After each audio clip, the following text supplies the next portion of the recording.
Okay, for those of you who've been following my YouTube videos, know that I do a lot of train stuff. Yes, no doubt, as you see, what you could call the very beginnings of railways. Stevensons Rocket. If I spin this around, you'll be able to see that this is an original air-fixed model. I think I've had this since I was about 12 years old, something like that.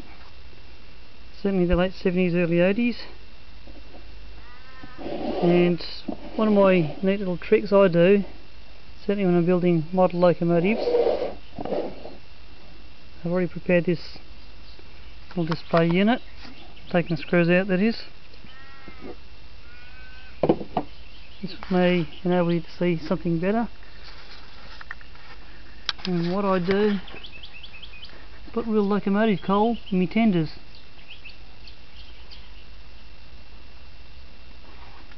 As you can see, I've super detailed the old air-fixed plastic model kit, and yes, it's in the HO00 scale.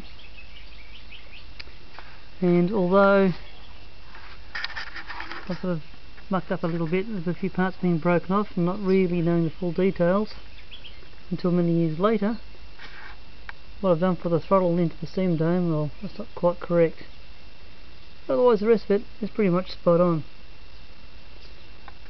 Now, although this is the HO scale model, or HO00 scale model, you might be sort of curious as to how many of these are in societies around Australia or around the world.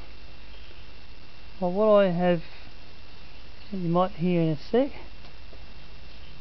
is what I think is the only known N-scale model in the world. Yes folks, you heard right, N-scale. Something I built back around 1990, and all these dimensions have been taken from the HO scale model, including all the details that I could. And yes, even in my N-scale tender is real locomotive coal, which has been crushed down finally. So it's not just painted in there, it is actual real loco coal. And yes, it is motorised. It's not just sitting here on the track. If I run the other side here, I shall give you a demo of it running in just a moment. Now, if I can get this in the right position for you, the chimney and boiler are K&S brass tube, cut to length and whatever else I could do to it. Now, admittedly, the top of the chimney only has 4 finger-like sections, only for the fact I could not create the same crown that's on the top of the chimney of the HO model. Coming back down to here, the wine barrel, it's on the back of the tender. There's about 8 or so layers of plastic glued together, also known as laminated. They were filed from a rectangular box into a hexagonal type box, then filed round. To create the recessed ends, I ran a length of MIG welding wire in the ring form around each end. As I created a ring, joined at the bottom where you can't see them, and a couple of lengths of armature winding wire create the 2 centre straps. Another couple more layers of plastic glued and filed for the cork plug on top. A couple of N-scale people were bought and look similar, so I've used them. And the firebox on the locomotive and the smoke box are again at least 6 to 8 layers worth of plastic which have been glued together, formed into a shape, and then filed to the shape you see them here. Cylinders are basically K&S brass tubing, cut and shaped. MIG welding wire has been used for the steam pipes from the cylinders to the chimney, and also for the connecting rod from the wheel to the cylinders. There's a bit of electrical wire has been used for steam dome and sand dome, and some more armature winding wire for the stays. Although sadly I've lost the 2 front ones off from the front buffer beam, or the front end of the chassis to the chimney. That's all disappeared. And my fine piece of wire, which I've added, you see here, for the whistle, which runs from parallel to the chimney all the way back through to near the exhaust pipes, which are in copper colour. And on the FX model you can see what the Rocket nameplate. Unfortunately I couldn't replicate that on my in-scale model. But yes, a working in-scale Stevensons Rocket, which I'm about to demonstrate for you now, on a display that a mate of mine has made. And that is a little test track. And there you go.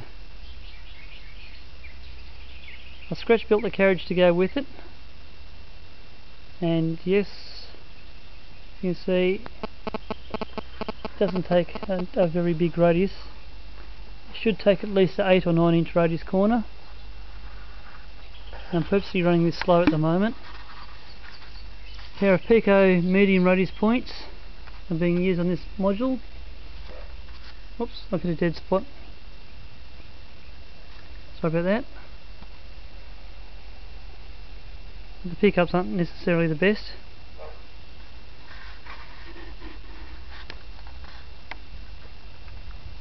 But I do hope this will give you some idea. This can be seen on my website called Kev's Workshop. Once you get onto the Kev's Workshop website, you can then go through to the photo gallery pages, see some of my other modelling, and the other way you can see it, go into my other involvements page, and then the other one is, while you're into my current projects page, follow to the bottom end, follow the link from there, the bottom end of that current projects page, into my other projects page. So definitely the other projects page is the one you're really looking for. That's where I've got some photos of this on a module that I built, which is more so a photographic module and display module.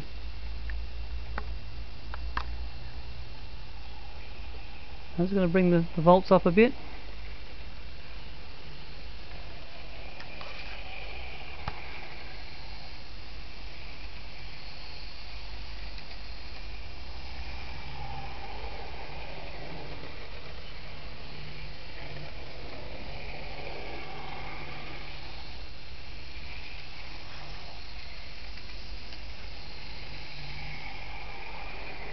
So I hope this doesn't bore you too much, but it certainly is worth a bit of viewing.